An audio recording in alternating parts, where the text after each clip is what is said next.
ఇందులో గొప్పోడు ఎవరో చెప్పండి, ఇందులో ధనవంతుడు ఎవరు, ఇందులో జ్ఞానం ఎవరో చెప్పండి, గోల్డ్ మెడల్ కొట్టేసినాడు ఎవరు, ఇందులో అందగాడు ఎవరు, అందగత్తె ఎవరు, హీరోయిన్ ఎవరు చెప్పండి.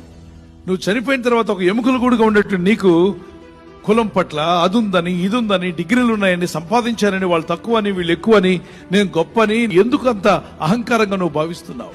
సచ్చిన వాడికి ఏ కులమో లేదో, ఎందుకంత కోపం, ఎందుకంత అసూయ, ఎందుకంత గర్వం, ఎందుకంత వేషధారణ, ఎందుకంత అతిశయం, ఎందుకంత ధనాపేక్ష?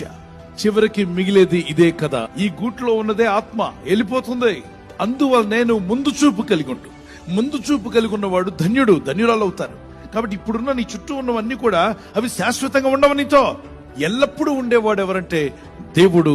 యుగయుగాలు ఆయనతో మనం జీవించాలి. అందువల్లనే మనము దేవునికి లోబడ్డం చాలా అవసరం.